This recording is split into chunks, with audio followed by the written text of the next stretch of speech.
We've all experienced that feeling in life of butterflies in our stomach when we've had to do something like stand in front of a crowd of people and speak to them, and we feel our stomach churning over and over.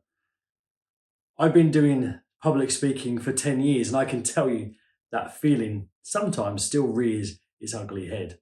But there are ways of coping and conquering speech anxiety. And in this video, I'm going to share a few with you. Now, the first thing to know about speech anxiety is it's a natural part of life.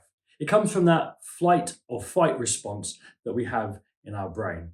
It's our brain trying to protect us from things that might be dangerous or scary, that pumps up the adrenaline.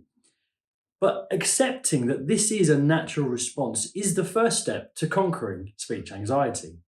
You need to understand that this is just something that happens. It happens to everybody, even the best. Even people who you look at and think that they are masters of publicly speaking, they still get that nerve in their stomach, that feeling that they're gonna the butterflies fluttering about. And that is just natural. And accepting that is the first step to conquering it.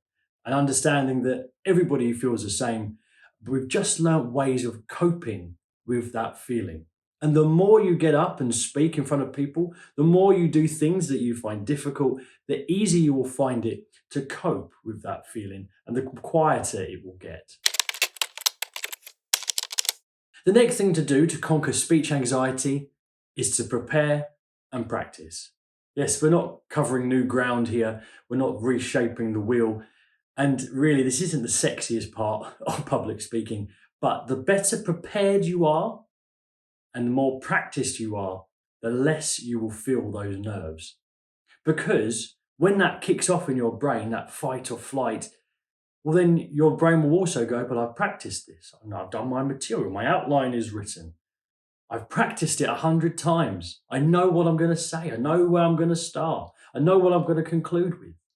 And that way, you will feel so much more prepared that it will help reduce that anxiety to a manageable level. So make sure before you do anything, you outline what you're going to say. It doesn't need to be a script, but you need to outline it. You need to have it on a piece of paper, on your notes. If you turn up to wherever you're speaking and you haven't got it on you, your anxiety level is going to go up because you haven't got anything to remind yourself what those things are. What those things are that you might trip over, what the little joke was that you're going to put in the middle. You need to have it written down. It's essential. All the best speakers do. They all write things down. Nobody really is ad-libbing and off the cuff. Mark Twain said that it takes him about 3 weeks to prepare an impromptu speech. So don't think that you can do it without notes. You need to prepare and you need to practice. The third thing you can do to help reduce that speech anxiety is to know where it is you're going to be speaking. Now, if you've prepared your outline for 20 people in a small room and you turn up at the venue and find out you're speaking in an auditorium to thousands, you're going to feel that anxiety level creeping up and up and up.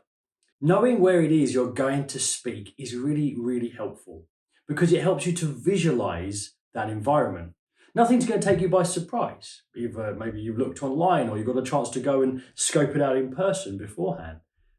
And then once you've done that, you can take what you know, visualize yourself giving that speech and visualize the success you'll have when you give it, helping you to reduce the anxiety you feel. The fourth thing you can do to help reduce and lower that anxiety level is to move before you get on stage. Before you give it, maybe it's in the room outside, in the corridor, or in the green room if you're speaking in a large auditorium. But the best thing you can do is to move. Get your body going, stretch a little bit, because what will happen when you get on stage is you'll clamp up. The anxiety builds and you come in like this, and before you know it, you're speaking, hello, you don't want to be like that. So by being out and moving a little bit, I mean, be silly, you can do whatever. You can lift your arms up, you can move about, get yourself moving. It helps to loosen yourself up, and then you'll feel more able to gesture, you'll feel more relaxed, more comfortable, and it just stops you from stiffening up. And then if you feel stiff and wooden, then it's going to raise that level of stress even more. The fifth thing you can do to help you out before you give your speech and to reduce that level of anxiety is to breathe. We need oxygen. And like we said, this is all a chemical response to that fight or flight to the brain. We need to control our mental state. But if we starve our brain of oxygen, it's just going to make us more anxious, and that's going to raise that level of anxiety even higher. So we need to breathe. The best thing to do, stop in a quiet space, take some deep breaths in, deep breaths out. Deep breaths in, deep breaths out. While we're doing that, we can just go over our opening line, our introduction, our hook to our introduction, so that we feel prepared and ready to go on, and we've breathed in and out, got the oxygen all through our body. We've moved it about as well to help or move that circulation around. We'll feel really good and ready to take the stage and to present our material confidently without that level of anxiety.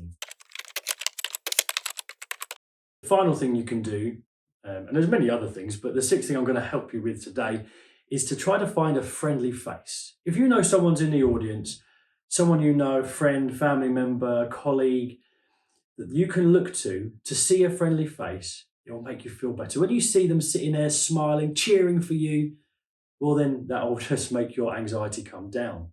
Remember as well that the people in the audience aren't out to get you. They're probably there to support you, or they're happy to hear what you have to say. They're not an angry mob who is going to criticize everything you say. So don't worry, they're there supporting you, they're there to hear what you have to say, they're on your side, they're not against you.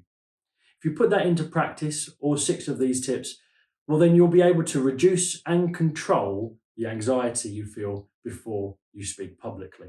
So if you find these tips useful, click the like button, the subscribe button if you would like to see more videos like this on how we can help you build your confidence with public speaking.